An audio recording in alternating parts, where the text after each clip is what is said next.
Hi, everybody. You're very welcome to our Germinal Seeds Teagasc webinar here this evening on autumn reseeding. My name is Sandra Hayes. I'm Dairy Advisor in the local Thurles office. And Dermot Campion, Managing Director of Germinal, horse and jockey. Okay, one of the reasons why this is our second webinar that we have hosted together. We want to welcome everybody to the webinar on autumn reseeding. The reason why we're having the webinars, myself and Dermot, like this is because of, naturally enough, the COVID restrictions, and we're having to do our normal job in a different way. So Dermot mentioned a good idea of having the webinars, and I 100% agreed. So far so good. We want to connect with the farmer audience, and we want to share our information with you this evening. I just want to point out to you there's a question and answers button right down at the bottom of the screen. When you click on that, you can enter in any questions that you have for myself and Dermot. You don't have to put your name if you don't want to, and hopefully as we go through the presentation, I'll be keeping an eye on those questions and having a look and seeing that we can get the answers back to you in a timely fashion as we go through the webinar. So we have about 28 on the call with us there at the moment. Dermot, if you want to... Yeah, I think we'll... Anything else, or if you want to get started?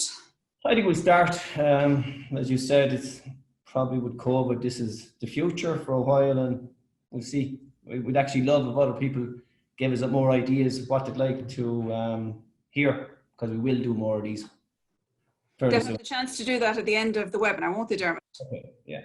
Okay, we'll start. Great. Okay. I think this is an old chart. It's just the value of grass from grazed grass to old permanent grazing. The average, I think, of Ireland is about 7 or 8 tonne of dry matter per hectare. That's correct. Yeah. And actually, you know, some people mightn't be able to handle much more. But if you really want to push on your production and yield and quality, because of reseed, you definitely should be doing 13 tonne. And you're probably seeing, Sandra, out there's 16s and 20s. Yes, and it's all relative to the stocking rate as well. Yeah. To prevent people having to buy in imported feed. So if you have a low stocking rate, as you said yourself, you might be better on the 7 tonne. But if you're having to purchase a lot of outside fodder, you really need to look at what your grasses are doing for you. Yeah, I think every farmer probably knows what his own land is growing. Yeah. Utilization of newer reseed is always a lot better, and 85 would probably be an average figure. You probably could get a lot better depending on the weather and other factors. But old pasture, as you know, is only about 60 or 65. You leave an awful lot behind, as we call the words, a scraw behind, or grass. Protein, you can have anything from 18, 22. I've actually often seen well in the high 20s, especially in the spring. You could see stuff 26, depends on growth. Old permanent grass, even in springtime, will only be about 15, and lucky to be 15. But you would see that as well in silage samples as well. When people at this time of the year get their silage analysed, you see the same thing. You know, you can nearly sometimes tell with a very, very low protein, you know, it's old permanent pasture that has been ensilaged. Yeah. And then the most important one for me there would be actually ME. If you were looking at good feed, you'd say, what's the ME? If you're looking at good silage, what's the ME? And grazed grass, perennial grasses will be 11.5 and more. Old permanent could be actually even less than 10.5. So just why they're the benefits, and we'll lead on. Grass utilised, that figure has come up, and I actually read it, I think today on I think it was the Farmers Journal, about 180 euro per hectare, a tonne of dry matter. That's what it's worth if it's utilised. So if you're growing 13, 15 tonne and you have another guy only growing 8, you multiply the difference, which is 5, 6, 7, 180. It's a fortune. You can see there that on that chart, 4, 6, 800. Some guys are only growing that, and other guys 16. That could actually go out a lot further out if you want to. You'll make more money by growing more grass. But again, as you said, Sandra, if you're able to utilize it. If you Yeah. have something that will actually either graze it or even sell it, there's lots of things you can do. But growing more grass you will get more profit from your land. Yeah, we would see that, like a lot of people would argue with us and mock that figure of €180, until they can see it in a check. And I say to them, well, if we do some account work on, your figures and do up your profit monitor, you can always see the link. Those that have grown more grass and utilize more grass are making more profit, So that's where that figure is coming from. It's not picked out of the sky, But actually, I saw a guy doing one day, and how he did it was actually in bales.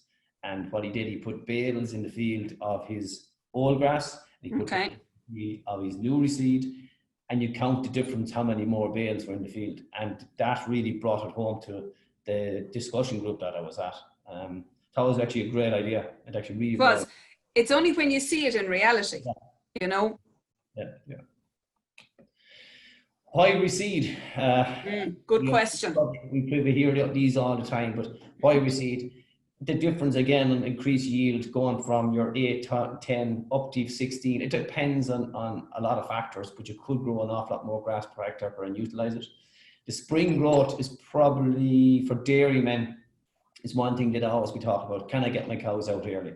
Grass brought an awful lot more money to any farmer. Doesn't have to be dairy, beef, sheep. If you can get out early and graze early and get out of the shed, and autumn growth is still, you get more in the back end growing. You have a longer growing season. Really older permanent grass really I suppose it's April really before you have a decent yield. But with that spring, we would account the cost there that every day out would be an extra €2.70. Yes. Half that in the autumn. So for 100, that's a saving of €270 a day on feed costs inside. Like there's a lot of farmers, that are once the cow calves, a couple of days later, they're out, and it's often around us would probably even be February, mid-February. Yeah, exactly. In Cork, it could be January, I suppose. Improved response to fertilizer, and I think myself and yourself have spoken about this before. Yeah. I've spoken at discussion groups. If you have new reseeded ground and a lot of perennial inside it, the fertilizer is definitely utilized, and you get a better response from nitrogen. But then does that not go back? Should you be using a little bit less nitrogen? Or PKs, yes, it should be where they should be, but I think fertilizer on new reseed could be reduced a little bit. And I know you have experienced that on farm. There's guys reducing, especially in mid-season. Yeah, and they've cut back on their small bit on their spring application, but predominantly from, let's say, end of April onwards, they have cut back, and we're awaiting their results at the end of the growing season. But so far so good. They haven't seen any drop in the total amount of grass grown so far to date. Like there is, I know guys that, especially with the clover thing, they're actually reducing down to maybe 10 and 15 units, a unit per day for the graze. So we were always told it was a unit per day. So maybe we could reduce, but we have to. The take would be more reseeded ground, more favourable grasses that are able to cope with that, and less inputs. Yes. The rapid regrowth in April means that you take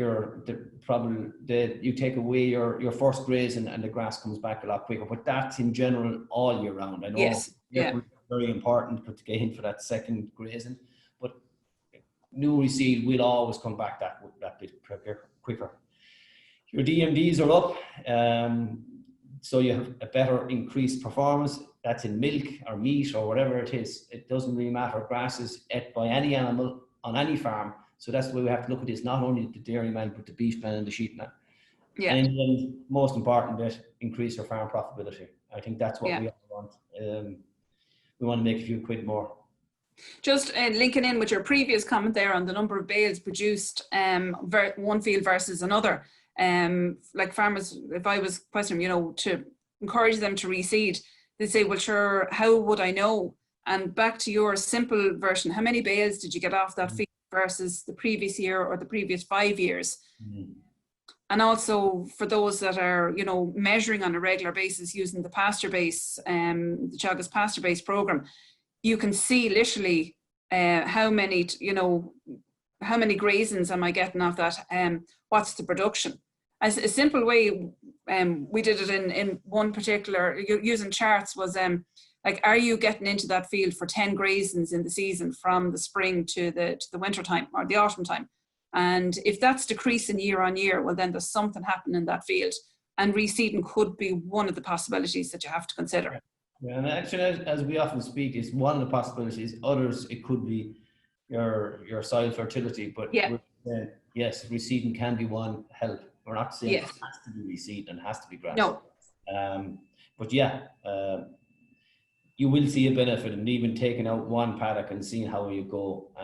You'll actually be amazed how much reseeding is done. I think I've spoke to you many times about this. There's only 2% of the available grassland of Ireland reseeded every year, and we have farmers that are doing anything up to 10 and 15%. So there's so much not being done, and maybe there is ground that shouldn't be done, but there is a lot more chance of getting bigger yields and better farm profitability if you want to increase. Yeah, definitely. This is when to reseed. So this is an autumn reseeding. I didn't want to talk about the spring, but if you're going to go autumn, and roughly the figure is about 70% of the reseeding is done in the spring in Ireland and 30% is done in the back end. It used to be opposite. I think back in the 60s, 70s, 80s, it was always the back end of the year. Farmers sort of changed because they wanted to get a better chance of getting it done. Sometimes if you leave it to the autumn and you get a poor autumn, like 2008 and 9, we very bad. 19 was another one.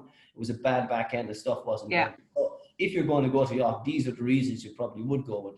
It suits the feed budget. You have everything sorted. My silage is sorted. I'm ready for the year, so I can take out my paddocks now. My 2 or 3 cut silage is done. One field is not doing that well, so that's the field I'm going to pick.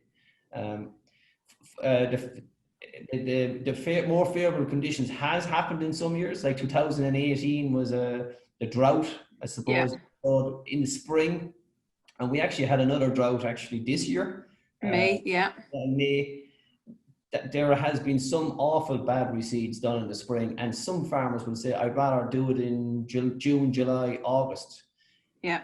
But they're rigid on it. They'll do it and grand. But there's other guys says, I'll do it in August, September, September, and it just doesn't happen. And then it's the year after, and then it goes on another year. But if you're going to do it, I would always be saying go June, July, August. Try and get it sorted. Because that's leading on to our first question in there, and I think your next slide is going to deal with that fairly good. When is it too late to reseed, Dermot? I think one of our slides definitely. Yeah, it is. It's going to answer that question for you. Yeah. This is. Yeah, that's it. It was done in 1992 by Noel Culleton in Teagasc, and it was the 3rd of September and the 4th of October. Some people would say nobody would even dream of reseeding in October. This is just to show a comparison. So I've seen it. Yeah, well, actually, I saw stuff in October myself and did quite well after about a year. But anyway, but if even we put in August here, so the seeds are 1,030 per meter squared. That's grand. After 6 weeks, the September one was 760, while the October one was 570, and the very most important one, the tillers. Yeah. The guy probably in September got a chance maybe to be able to give it a bit of a graze before the back end. The October one definitely didn't. There was actually 7,190 tillers, while there's only 3,000. And in March, the dry matter, or the kilograms of dry matter per hectare, was 900 versus 470. Really, the earlier you go, the better. And you're actually dependent on so many factors. There's actually probably the man above that he goes and says, okay, you're going to have some fine weather and it's not cold nights. You could be lucky, and it could be like last year, 2019, it was around the ploughing championship. Stuff was done and did okay. But what really happens is the chickweed and weeds, low tillering, and it looks terrible until March, and you wonder, have you got to feel the stuff? And then you're But the weeds at that stage are after getting, you know, a long growing period. Whereas if you did it in September, there is a better chance of you getting your post-emergence spray. Trying to get it like October. You're talking about going into November and trying to spray it with a post-emergence. It misses that post-emergence. You won't get it, Sandy. The ground will be soft. And ground, as you say, the weather could go against you. Like you're really, like your red mark there on the slide is just showing, like you really need to get it grazed after that spraying. You really do. It's very significant.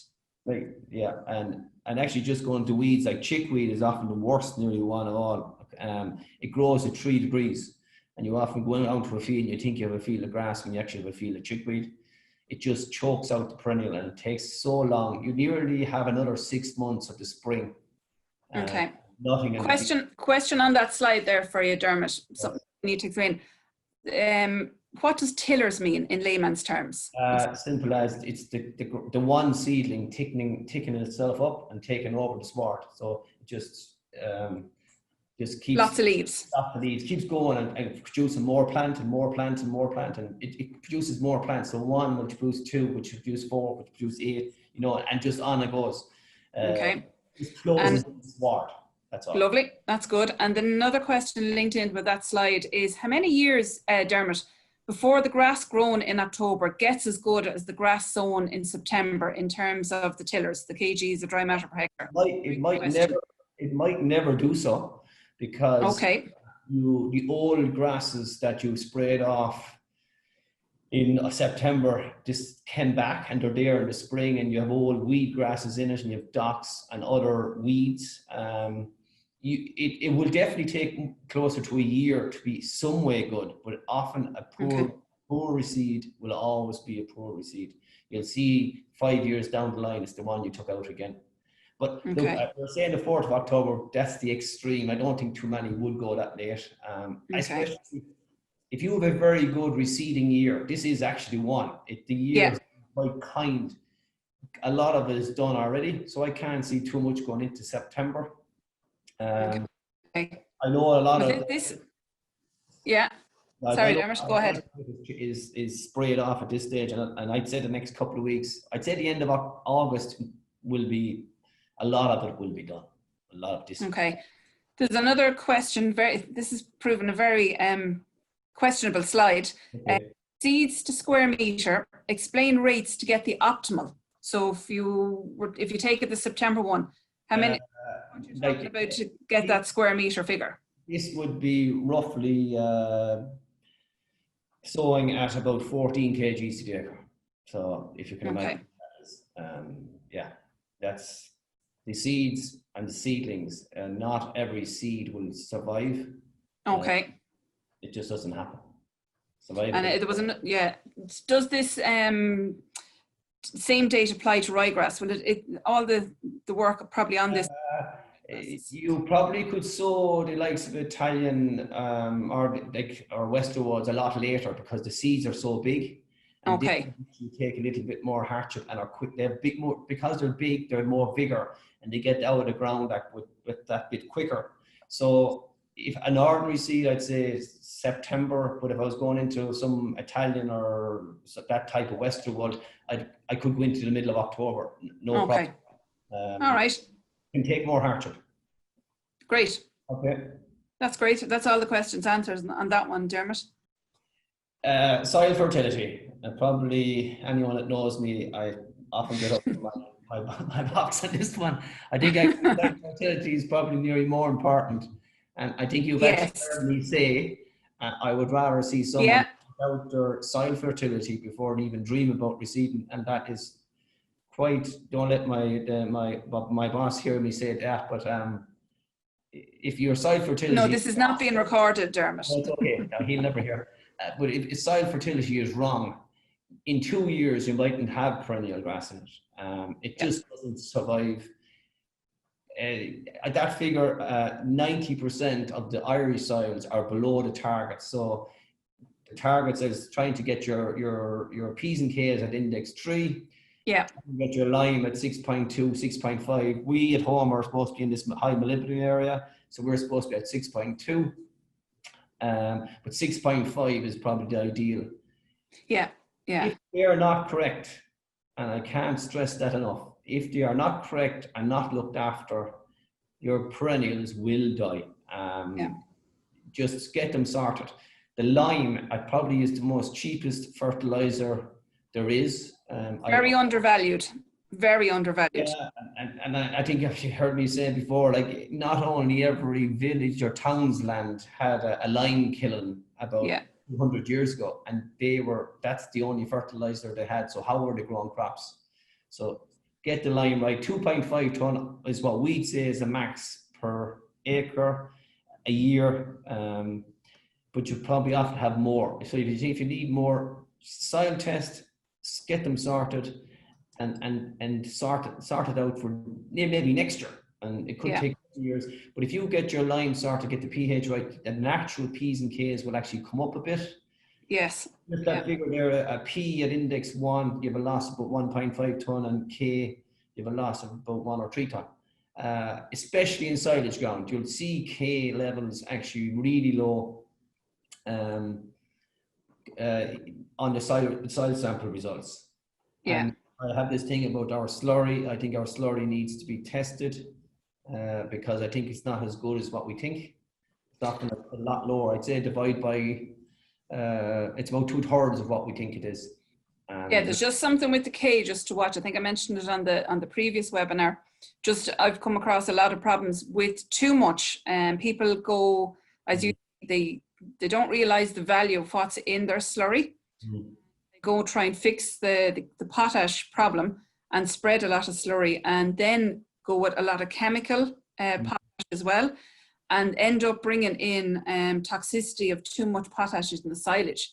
Now, for the main part of the dry cow period, from a dairy point of view, that's fine, but not for 2 to 3 weeks before the cow is going to calve. You can run into a lot of problems.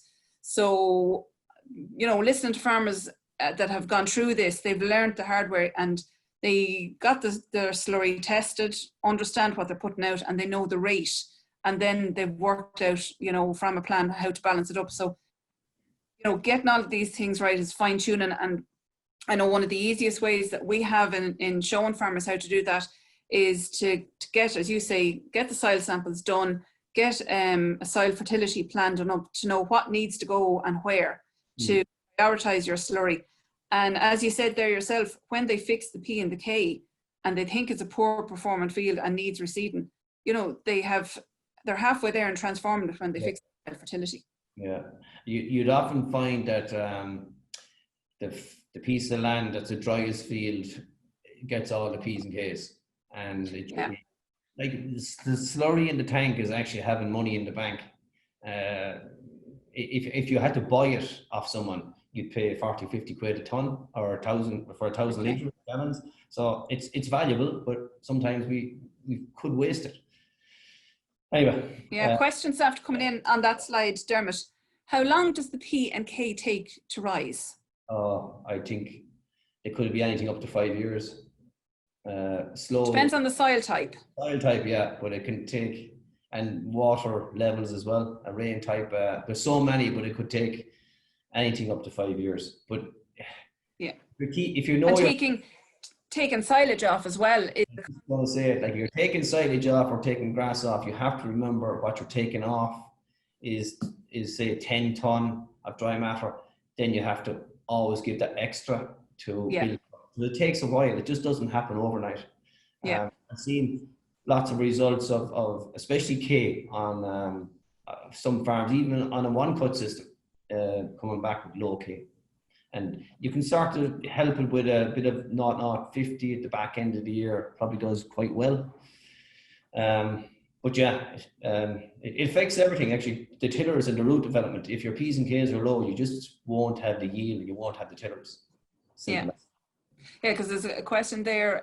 Is when you mentioned the 5 years, is that 5 years to get from index 1 to index 3? Yes, it could take that long.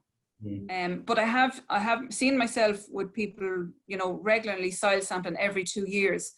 That's what you need to do to see how well am I going? Am I getting there? Am I doing the right thing? Because if you get on a program and then don't soil sample for another 4 or 5 years, you won't know whether you're doing the right thing with that field. Yeah.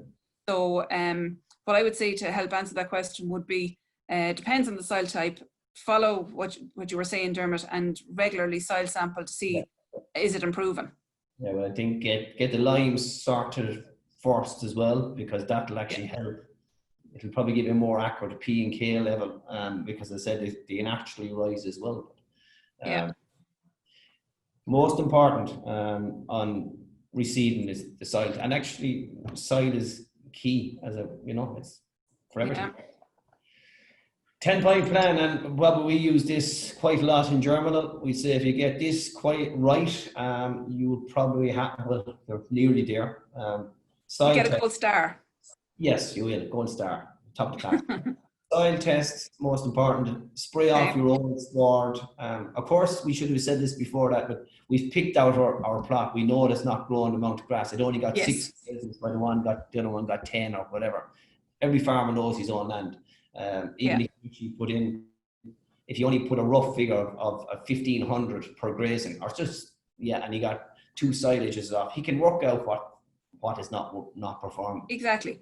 You don't have to measure on a computer to know how much grass. No. Spray off the old sward. Remove the trash. That's most important. A lot of people would actually cut it or graze it. That there's often this dirty white butt at the bottom, and actually until it definitely can be a problem. So if you've sprayed off, that is dying, and it releases an inorganic acid, and that acid will actually affect the germination. So you might have to, even though you might have very good pH, you'd still want to put out a bit of lime, like even the granulated lime, to help sort it out. Counteract that, The cultivate, define, firm and fertile, 3 Fs, always going on about. I think I've always said the phrase about an old man said to me one time about cycling your bike across the field. That's the way it should be. Like if it's very hard to do it in drought condition, because you cannot get it firm enough, but it should be firm, fertile, and then you have a good seedbed. Apply your lime. The recommended list or a Chagas PPI, pick your varieties. We'd say 14 kgs the acre. I have seen stuff sown at 10 kgs, and I've seen stuff sown at 20 kgs. Okay. It depends on the man above, but I don't. If I was doing it myself, I'd be 14 kgs if I had a high diploid in it, and I'd even go up to 15 or 16 if I was going at 100% tetraploid, because they're big seeds. So you have less amount in a kg of seed. You actually have less seeds of tetraploid than you have with diploid. So you need a little bit more. Yeah. Apply the NP and K after your soil test. Roll. I actually have some guys that often say to them that the seed bed was too fluffy when you're sowing, so sometimes you're better off to roll it, sow it, and roll again.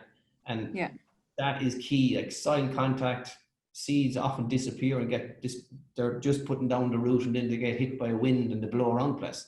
So I seen footage yesterday on social media of a reseed that the seed was on the top. Now it could have been rolled, but torrential rain that came in some of the more southern counties, and it washed it away. Yeah, I've seen it happen.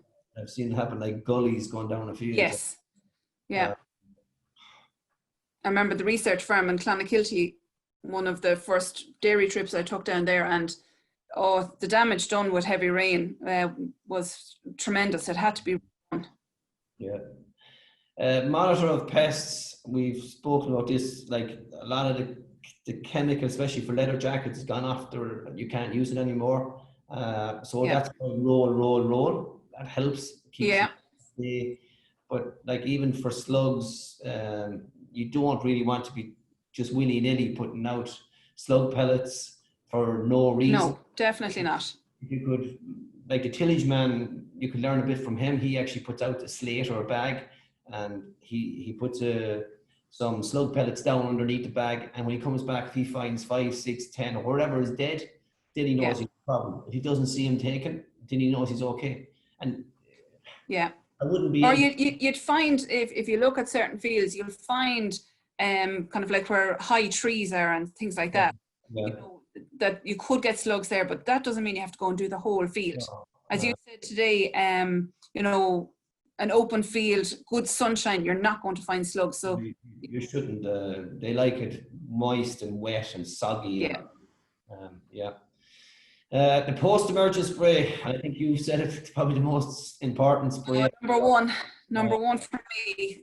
You go to all that trouble of getting everything you've just said right, and then you don't spray it. Yeah. And I think a lot of it is, Sandra, as well, they actually leave it too late, or we leave it too late. We're trying to let the grass come on. And sometimes you're better off to go early when really a weed is about the size of the top of your tongue. That's all it is. Go and do it. And even give it the top dress of fertilizer in and drive on the grass and close it in. Whoever does a post-emergence spray, usually, I won't say always, but it actually usually has one of the best reseeds mud or cleanest whistle. Yeah, I've seen that. And if in doubt, like I've often said to people, like, why didn't you spray? And he or she said, I didn't realize that the weeds, you know, were at a certain stage. But you're call myself or yourself out, and within 10 minutes of walking a field, we'll be able to know, like we'll be able to identify a lot of the weeds at different stages. Well, if you had docks or thistles before you went and reseed, you'll surely have docks and thistles when you reseed. They're always there. They're in the ground anyway. Just the grazing, we would actually always say start grazing once you do the pull test. Pull test is actually pulling with the hand. If the roots don't come with your hand, you can graze away. The cow uses her tongue or the sheep nibbles, but the cow will pull and she will really test, or the calves, but they will pull. So if it withstands that, you can graze away and graze at low covers and thicken this. That'll actually help it to tiller, that word we spoke of. It'll thicken the Just on the pull test, I remember after the drought in 2018, when reseeds finally got up and running kind of in September and October, and there was a lot of farmers calling me that there's clumps pulling up, and the reason for that was the grass had grown a small bit, and a very small amount of moisture came. They literally, the roots kind of did a U-turn up, you know, to get to that moisture, and the sod wasn't actually that stable, you know. So some of them were quite big clumps, and we just kind of replaced them back in the ground, and it was a case of, you know, more rain actually reinstated it established better. But just to watch that, I don't think that's a problem though. In this year's, we're getting plenty of rain. I haven't heard any. I know the drought earlier on, I heard a few but they came out. Once the rain comes, they go and find and stabilize themselves with the roots, you know. Okay, I have a couple of questions on that slide there. How long after you spread line should you wait to test the soil? I can answer that one anyway. Well, I'd have tested before I put it out. Exactly. Yeah, I think actually you should put a test beforehand, and most people know they have a problem. But like this pointless doing a soil test after. That'll give you a wrong reading, simple as. And same as the P's and K's. Really, they used to say, I think it's 3 months from the last application of P and K. I'd say it could be closer to 6 myself personally, but at least 3. Yeah. Correct reading. That would, for lime as well, for me, it would depend. Like if you'd nothing spread before and you take your test, that's grand. And if you went then and spread, like up to 50% of the limestone that farmers spread today can activate, you know, very quickly. And then with the small granules that will break down over another period of 5 to 6 months. So, you know, that question would be in context, test first and then spread. But then if you want to wait a full year after that to see, you know, whether you need to put on more lime, I would say wait a full year after you spread the initial amount of lime, whether it's 1 ton or 2 ton per acre. So I think actually they say the very fine that's actually blowing in the wind, that's the best of all the lime. It is. Yeah. Another question there, lime before or after tilling, Dermot? I probably lime before tilling. It doesn't really matter, but it's really where, as long as you wouldn't be tilling it down too deep, you like the lime in the first couple of inches, but most guys till it into in. But again, Okay, one of this, and I definitely don't know the answer to this one. Is it true that leather jackets are only an issue when their weight in the soil outweighs that of the stock on top? I hope, I Big hope leather jackets. it's very big. I don't know about that one now. The jury is on the jury is out on that one. Yeah, I would like to be weighing them if that's the size. No. Question here then, is slurry a waste in the autumn as more value in the spring? Slurry is never a waste, right? Never ever a waste. We would always try and encourage, well, from our point of view, the slurry to be spread in the spring, but it has a value in the autumn as well, because, you know, you could have stock in, you know, you could have soiled water tanks in dairy units, and that is definitely very valuable, whatever time it's spread in the year. Yes, it's more valuable in the spring. There's a lot of nitrogen in the slurry, but there isn't really, or ammonia, but that can, like the P and K is probably the biggest factor coming from the slurry, more than anything. Okay. There's one here, I just have to come in. What are your thoughts, Dermot, on taking a cut of silage off and direct drilling it straight after, but not burning off the grass? I think we're coming to that, aren't we? Yeah, we are coming to that. It's probably rejuvenating paddocks, so I'll talk about that when we get there, but yeah. Okay. Yeah. This is just reseeding methods, and we'll go through a few of them there now. You're not going to promote any which one over the other? No, actually, there's so many different machines out there, and I think a lot of them, they're all very good, but actually I find that they can be a problem with a lot of them when you have a drought situation. I think everything this year will work because you're moist, wet, fertile, it'll grow on top of your head. But if you have the drought, sometimes the machine is probably better off in the shed and the Okay. in the bag, and that, Okay. I know I'm not selling a machine, but I think that's what I would be advising, that if at any time I've ever seen a problem is usually on a drought or where there's a problem with there's too much trash or scraw, as we'd say. Yeah. It mightn't be the machine at all. It often gets blamed. Look, there's so many, but I think doctors differ and patients die on this issue, you know. Okay. The Yeah. conventional plough, probably on all of them, the plough gives us less problems. Usually if the plough was used, we don't see as much problems for us coming back to Germinal or going out to look at them. It's often the other machines. So yeah. The plough and soil, it's the soil sample or after you plough. Some people actually go on soil sample before. That's useless because you're actually turning down. 7 inches gone. Yeah, it's gone. It buries the trash, it buries the weeds. Big one with the machinery that's getting a lot heavier, there's a pan underneath and you're trying to break that pan, and it actually is a very good way of doing it. Level the field, and you can spread a bit of farmyard manure with it because you can plough down into it. The big one, I come from limestone country. Bringing up stones. There's very few people that want to go and pick stones for 3 weeks of the year. As I say, there's very few limestone engineers around anymore. Yes, and there was lots of them when I was young. It is a bit more expensive. Yeah. So fellas don't want it. It's probably a bit slower. You can get in with get from grass to grass a lot quicker the other way. You're burying your nutrients. You could have only maybe a couple of inches of good quality soil, but years ago they used to say you should plough twice. So plough it up and plough it back, and that used to help. Just one on your breaking the pan. One of the ways to find out whether you have a pan is to dig a hole. Yeah, I agree. You could be going in with a 7-inch plough and you could have a pan maybe 10 inches down. It's not going to do anything. Yeah. If the pan is down 4 inches, well, you're definitely going to break it up with your 7-inch. So, you know, dig a hole and find out what that pan is. If you come across that it's actually like cement. Yes. Absolutely. Yeah. That you cannot get a bar through.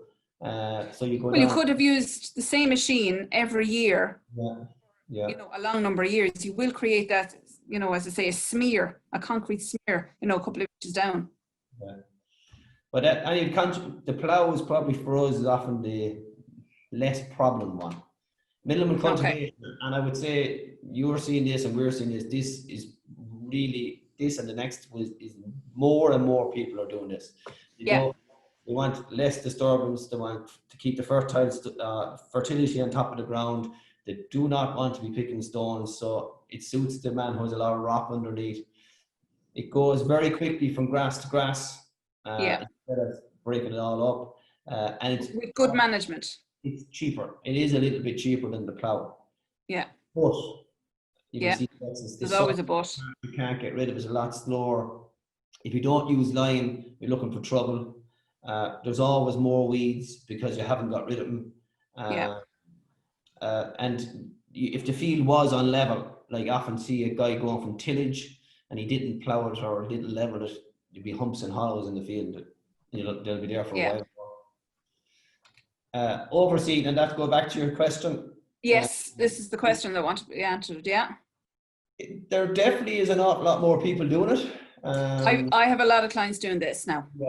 Yeah, we would have, like, if someone rings me and says he wants to rejuvenate silage field or grazing field or whatever, I'd say grand. It's not a bad idea if you have a lot of weeds in your field. Give it a spray of a weed spray then, and maybe take out your clover as well if you have to, but at least you can come in then with something that would actually rejuvenate it. Yeah. For me, if you have old grasses, I would say you should be using nearly 100% tetraploid in that situation. Get the likes of varieties like the Abergain, the Ballantynes, the Bryants, or something like that, the Aberclydes. They've bigger seed, they're more aggressive, they've bigger vigor, they'll take on the old grass a lot better. Anything from 7 to 12 kgs, depends how poor the paddock is.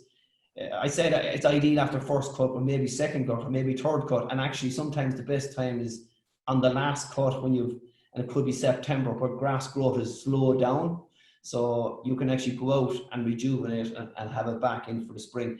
If you could graze it afterwards at low covers, you'll really help that new reseed, new grass. That's probably... Well, if you don't, you'll have the other grass will have already established and they'll be more competitive. They'll take over. Yeah, if I was doing that, I'd say go, once you see it greening up, and that's about 15 days later, graze it. And then watch it again and again. Just don't forget about it. About 45 to 60 days you should put. That's why you should never do the whole farm like this. The one day year, do one paddock, do one patch, and do it with different stages, and then you'll catch up. But it's not a bad way of overseeding. Like I remember. No, it's not. The only thing I see with it sometimes is it's some people are opting for it, believing that the vigor in their grass species is not there, right? And they want to naturally rejuvenate it. But some of the reason that the seeds or the grass isn't growing as well is because they actually have a soil fertility problem. So doing this overseeding is not going to solve the problem if there's already a soil fertility issue there. So I encourage people to check that out before, if this is going to be their option. Soil fertility has to be key, like you said in the previous slides, for getting this to work as well. It's actually probably easier if you have a hybrid or an RVP type Italian mix or something. It's easy to do this because the seeds are big, and you can do it a lot easier. It's the old grasses underneath that have a big thick old dirty white butt. It's harder to do this. If you have that trash, it might be a waste of money. You really want to see soil. You have to have soil contact, and you even giving it a shot of slurry down on top of it with a splash plate, if you could do that, would actually work well, because you actually more clay contact, if that's possible. Okay, I have a question on the direct drilling one for you there, Dermot. What width between seeds do you recommend when direct drilling? Sure. I've seen anything from 6 to 8 inches wide that they're that far apart, but that's not really an issue. It doesn't really matter. Like, as long as you get the seed out in soil contact is more important. Like 7 to 12 kgs per acre, somewhere around there of a tetraploid. Okay, and LinkedIn, the same farmer's asking, what are your thoughts on taking a cut of silage off and direct drilling it after, but not burning off the grass? It'll never be 100% successful. You have that white butt and it was very strong. That wouldn't slow down the regrowth. So you have a chance of for the first 3 weeks, you might get 3 weeks of not, the way a white butt of silage, and you rejuvenate it. So it has a big chance in the first 3 weeks to get going. Okay. It's never going to be 100%. So sometimes you might only get whatever you put out, like 50, 60, 70% of the grass will survive. but it's not a bad way of rejuvenating your field, but it's a cheap way of doing it. And even being in New Zealand, and they'd actually do their 20% of their land like this every year. Yes. Right around. It's not a bad way of rejuvenating, but again, has to be soil contact, has to be open sward. Don't be going into something that's 30 years old and a white butt on it. I don't think it'll work. Yeah. And my one piece, grazing management after you put it in is absolutely key. Big time. Yeah. So thanks from that farmer for that. Thanks, Dermot. Why do they struggle? Probably a big one. I think actually, if we ever written articles about poor jobs, it's always read, because every one of us have made mistakes. We don't like to admit mistakes, and we actually like to read about someone who's the same as myself. So why don't it work, or why don't they struggle is poor bed preparation, cloggy, fluffy seed beds. Very technical term that now, Dermot, fluffy. Yeah, but I think everyone who's listened to me knows what it means. Yeah, but the next one, poor kill of old sward, and I spoke about in a couple of discussion groups. Sometimes we're not using enough water. I sprayed off my silage field, and I cut the silage, or I grazed it, and it just didn't do well. Old grasses were coming back. You have to use a lot of water. You don't cut the rate of the Roundup or glyphosate, whatever you're using, but use water. And I think I've used a figure between 40 and 50 gallons per acre. Because and speed of the tractor as well. Going too fast, you won't get the penetration. Yeah. You just have to break that canopy. And if you've got a thick field of silage, there's probably tiny little seedlings or small little grasses down at the bottom. They're barely alive, but once the other stuff dies, up they come. Yes. Yeah. pH and lime, definitely big problems. Poor soil fertility, again, we spoke about that. Timing was wrong. I did it too late, I did it too early. Rolling, big one. Plant pulling, the weeds, the pests, if they're not done right, the post-emergence. Some guys have been attacked by slugs. You have to keep an eye on it. And the last one, don't be afraid to graze it. Some people will wait until it's nearly 2,000 or a cover stuff. It's actually graze it lower. It should be actually graze as soon as you get into the field. The more you graze, especially in the first year, the better chance you'll have a better yield in year two. And as we've seen in 2018, you can do all of the things you've mentioned here tonight, Dermot, 100% right. But the lap of the gods with a bit of moisture can go. You know, that would be another one. That's why reseeds do struggle. Yeah, well, that's very true. Drought and flooding, they don't really go. Just variety, we're just going to go quickly through that. The pasture profit, or the Teagasc pasture profit index. Really, I explain, people often say to me, what is it? Well, it really is, everyone has heard of the EBI for cows. Well, this is like an EBI for grass. And it just ranks them on different things, and like grazing and silage and quality and yield and palatability. And for us and Germinal, and we've probably been talking about this for years and years, we'd always say quality is the most important thing. I just quickly going to talk about the diploid and tetraploid. Diploid is the small seed, as I spoke before. That's the one it'll a little bit more lower yielding, a little bit more D in value. It's always higher dry matter, and that's the dense varieties. That's the one that'll actually make it's dense at the butt. Like the mat. Exactly. The tetraploid is the one that waves in the wind that you've actually seen way up. It's up out of the ground early in the spring. It's higher yield, higher DM, more palatable. You can eat more of it. There is more water and dry matter, and it is more open and more susceptible to poaching. So there is that's why we often say at least you should have some diploid, some tetraploid in every bag of grass seed, you know? Yeah. It depends. Like you have to weigh up the soil type, the use, whether it is part of your milking platform, whether it is on a fragmented part of the farm. All of those things have to be weighed up when you're making a choice in seed. Yeah, definitely. We'd have some people that are on rock and they're going close to 100% tetraploid, maybe 2 or 3 varieties. And then we have some people that are very challenging land, and it might go 100% Yeah. different. But the most important thing is the quality of the grass, and we'll come to that in a couple of minutes. This is just the heading categories. People say to me, what's an intermediate, what's a late? An intermediate, there is an early as well. I don't think we ever sold a bag in the last 10 years. It's just not, the heading days are too early. Intermediates are late. They're usually silage varieties. Okay.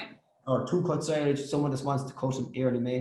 And then the lates, that's the biggest market. In Ireland, it's actually about 80% is lates. So the likes of the average choice, Gain, Drumbo, those varieties that we use in our grazing mixes, or anyone's using them, they're in the late section. They only head. And the heading, actually, that's just one thing. When you see a heading and you see it the 1st of June, that means when half the field is gone to seed.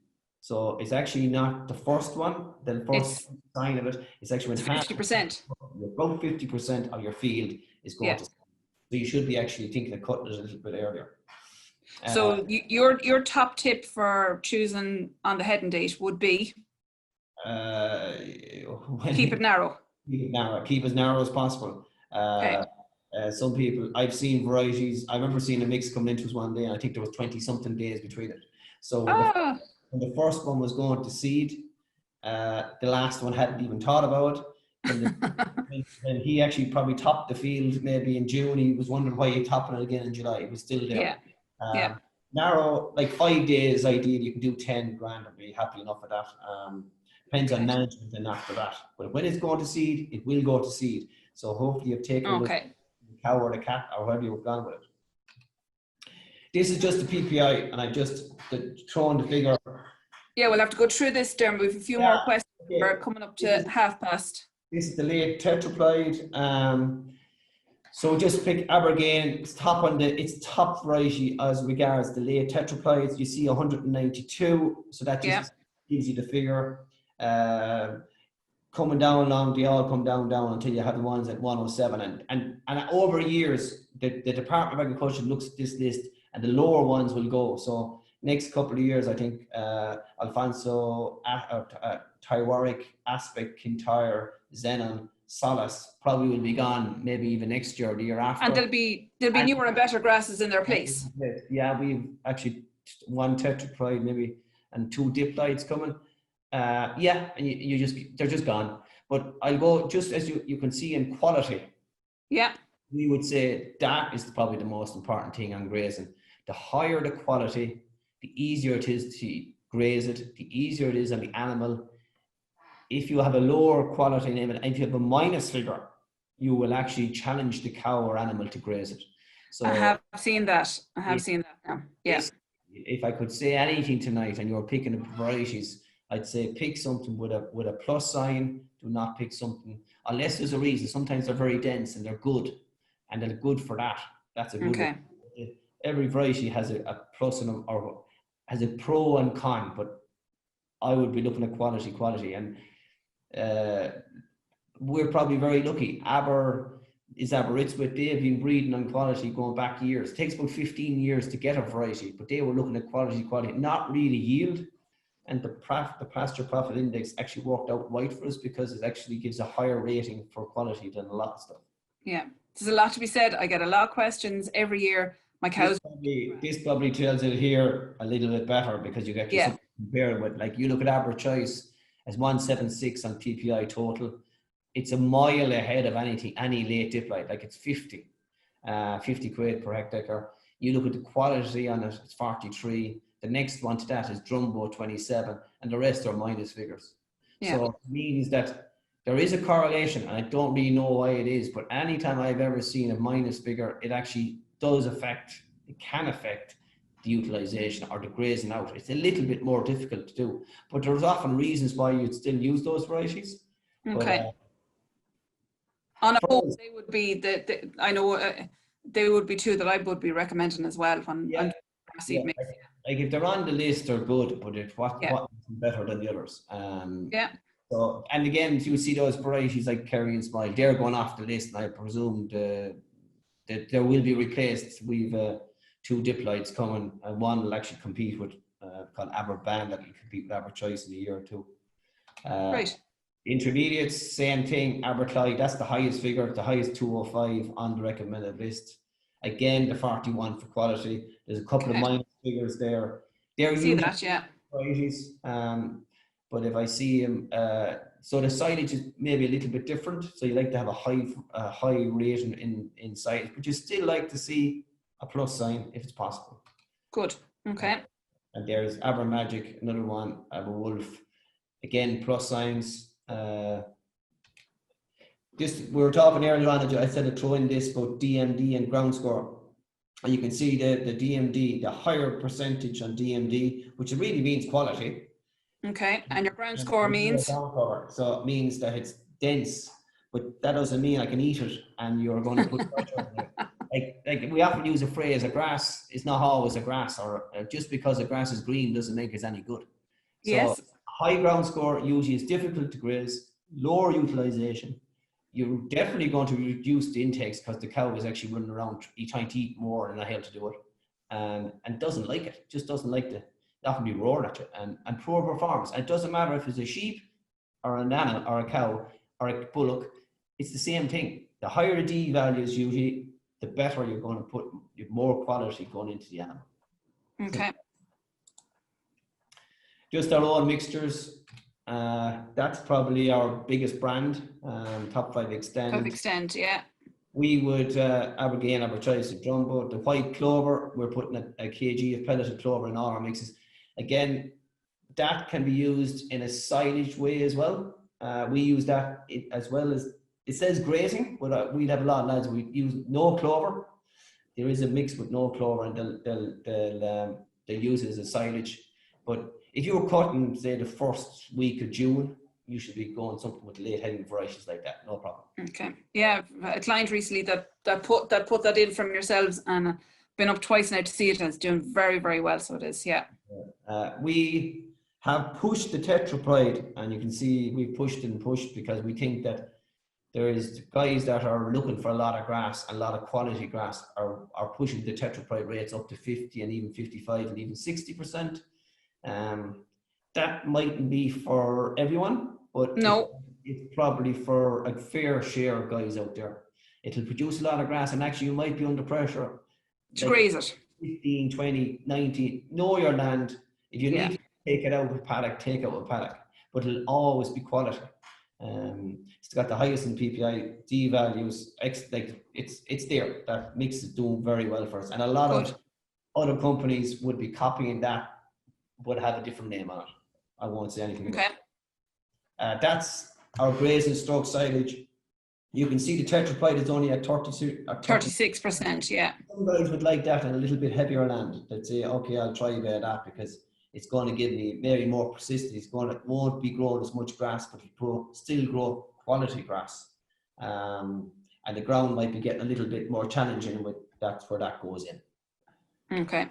I often say about these grazing and silage mix, they don't matter. Like if someone rings me and says, I want to do a silage mix, I always say the first question is that, and they probably could be listening to this as well. I'd say to them, when are you cutting your first cut? And that tells me what they should be using. If they're actually cutting May, they'll be using silage varieties like this one. And if they're cutting in Extend or in June, they'll be going back using the Extend. And just know what you want. Good. Like, or 39% or 40% tetraploid. We just that one we don't put any clover in that one. Clover in that. And some people say, why? Well, we believe that if you put clover into a silage mix, it can sometimes take over the sward, and I've seen it happen going back to years about 10, 15 years ago. It was definitely in it. Definitely clover is going to become a major thing for Irish agriculture. But for us, we'd say not white clover. Not in silage. Maybe red clover, but that's another topic. That's another webinar. Just white clover, our sales. Yeah, we'll get to a couple of questions then. Sorry, but the white clover, even this year, we would see maybe our clover sales have doubled. And I think they could actually triple in the next couple of years. Because people are derogation. If you're in derogation, you have to use 0.6 of a kg in all your mixes. Reseeds. Yeah. we're actually putting a kg of pellet clover in our mixes here. It probably is that they're trying to get the idea of trying to reduce the fertilizer. That cannot be possible if we use a little bit more clover. And a little bit less nitrogen. A little bit less, and maybe we need to be brave and need to try these things ourselves and see how, know your own farm, know your own land, and try, and at least try. These 30 units across the board, I don't know what the department tell us, they're not going to be allowing that 250 going down the route. There's 7,000 farmers in derogation. I think there's another 5 could be joining them fairly soon. That's 12,000. Yeah. I think there's only 18,000 dairy farmers in Ireland, if I'm right. Yeah. So that's a big it mightn't be all of them, but usually the boys that are in derogation are the dairymen. Not all, but there is some beef as well. There's some beef as well, yeah, but it's as I say, it's something that farmers will have to investigate for their farm and their that have to be tried. Just because Johnny next door is doing it doesn't mean it might be for you. I totally agree. Like clover can produce, like you'll definitely get 100, 150. That's what they're telling us, and that's being tried on farm. Maybe it's more. Maybe we don't need as much. Maybe we're putting out too much fertilizer on our first application. It really is. We have to try things. It does help on the animal intake and the animal performance. That's seen everywhere. The trials, better protein, better butter fats, increase in milk solids. It's a no-brainer if you look at it some ways, but we just have to try it.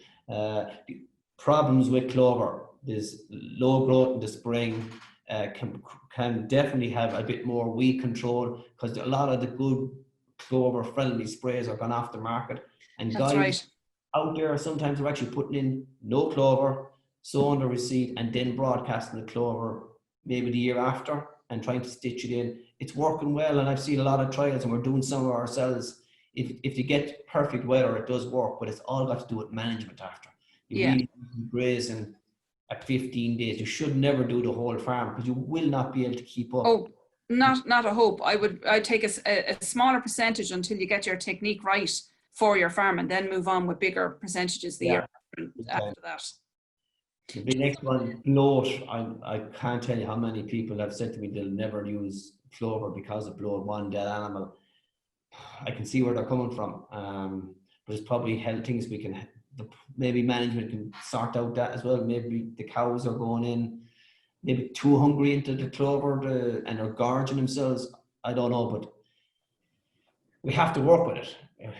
Things is going to change. Like if they do reduce the 250 back, what are we going to do? And clover looks like it's going to be a major part of the industry. Of the grassland future, it is. But too much clover, just at that point, you can see sometimes the grass just dying away. So there has to be a happy medium. Where it is, I don't know. I think it shouldn't be at 2 kgs personally myself. I think it should be around a kg and a half. That's where it comes in. Every farmer should try a small bit themselves and see how it works. Yeah, and we have time if we work with it. If it's coming, we know it's coming, just work with it. Okay. I'm going to let the call just run a little bit. I know we're at 8:30, Dermot, but we have a few questions there, so I'm just going through them. I have no pub to go to, so I'm okay, Sandra. That's all right.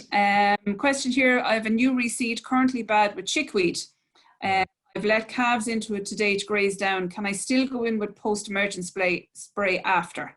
There might be no harm to give it a good graze, and I know that calves, and we do it at home, they often leave it behind. You might be better off letting in a good herd of hungry cows. Stronger animal than a calf. Yeah, and clean it out and then see what happens. You can, I've seen it actually grazing, you take it out fairly handy, but calves I'm not massive fans of in new reseeds if you have problems like chickweed, because it's a stronger type animal and graze it tight. Yeah, but you can spray afterwards, but a lot of the sprays when chickweed gets strong, the clover friendly has gone out the window. You might be better off to spray out my chickweed and go back and put my clover in afterwards. Okay, thanks Dermot, that one. Question, I have a reseed on boggy ground. It looks great and is ready to be grazed. About 12 acres at this stage. where if you were cutting silage off the field, you're nearly good to go. The farmer is going to graze using light stock and sheep, but I'm concerned that a lot of the grass will be trampled on it before. So this is where you've got your high cover, Dermot. Yeah, yeah. Very high stage. Would you take wraps off part of it instead of grazing? I would probably let my mower up a little bit and give it a cut. I wouldn't. Okay. I think that's the problem we have as going back to years. We used to love skin the field. Oh, I skinned the field, and I can see the clay. Like if we're grazing cows or animals down to 4 centimeters, why are we cutting at 2? You know, like that's where it is a growing point. So even actually giving it a cut, but not going under the growing point of the grass. So bring it up to 4 to 6. Yeah, and just put in it between that. You come back and then let in the animals and they'll take it down again. But I don't like to see it trampled on, because sometimes like the trampling can actually kill some of the grass. Yes. No. Yeah. Yeah. Okay. A portion and take out some of the field then. Okay. Going back on one of your charts there on the PPI, what is meant by persistency? One of the varieties was -11. Really, that trial is they are predicting that in 9 years, I think it is, when it's -11, will be gone out of the sward. But see, because that's that's only a prediction. So because some of the varieties before were actually -5 and it's all changed, that's the theory. It hasn't been proven until we get to 9 years, and then we can tell it is gone. I think that it's just a prediction. That's just a prediction. Okay, that's grand. Okay, this man has potatoes in the ground at the moment, planning on pulling them the 3rd week of September. Is it too late, Dermot, to sow grass then, or is it really weather dependent? It's weather dependent. I'd love to know what he's actually thinking of doing, because usually potatoes is 1 in 5. So is he going to have a 3 or 4 years in grass and back into potatoes then again? So he might be better off putting in something like a hybrid. Is he grazing? What's he going to do? Because after potatoes, you often have a lot of compaction and torture trying to get out the potatoes. Probably September mightn't be too bad. He could go with Westerwolds. It all depends what. I'd like to see what his plan is. If he wants to ring the office and look for me, good idea. I'd talk it through, because I'm only guessing what he's going to do, but I'd rather talk to him. If that's possible. Okay, good. This farmer is in Dorset in England, and more Irish farmers are using tetraploids. Is it true, and why is this preference emerging? Well, it is true. It is true. It is true, and the reasons are that people are looking for better utilization. They're looking for more yield, and they just want to get in and get out. Even on some of the wetter farms, we're putting I've seen that. Yeah, to tetraploid so we know when the grass is there, it's going to be grazed to the 4 centimeters, and out you go. I think I think a lot of farmers, even the English farmers, are coming over here and seeing what's going on, and taking it back over. Like, there's a more tendency in England to have cows in for long periods, and they go out maybe too late. We're actually pushing the boundaries, and we want earlier spring growth. So we're getting out in February, March, and I'd say if you're in Dorset, was it? Where is it? Dorset in England. You probably should be thinking about doing the same. It's near the coast, and but it definitely is. We're using more tetraploid in our mixes, and I think in general there's more tetraploid being used. Yeah, I think we've kind of answered this, but I'll just go through it. When reseeding, with the way selective herbicides have gone, is there much point including clover at sowing? A spring will kill clover at 6 to 7 weeks. Should you include an extra kilo of grass seed at sowing and stitch clover in at a later stage? I think you answered that you would. But I think there's more and more lads thinking of that. The 2,4-dicambas and that type of spray, the old sprays are going off the market. There's a couple of new ones coming. I know that are a bit more clover friendly. Sometimes clover friendly can be actually dock friendly. If the weeds are too strong, you're gone too far for that clover. You really want Okay. to do the clover friendly spray at 5 or 6 weeks. If it goes longer, out to 3 months, take out your weed and then go back and do your wait for the residue. On every can it says how the residue and how long you have to wait for that, and then broadcast your clover. Yeah, and that's an important tip, because every spray is different, and there's different regulations to each one, so it's very important to read that. I learned from my mistakes, Sandra. Oh, definitely. I think by it, yeah. What seeds do you recommend for a sheep only farm with little fertilizer, Dermot? Oh, a lot more people thinking of that as well. Sometimes the sheep would rather tetraploid, okay? That's because it is more palatable, but Yes.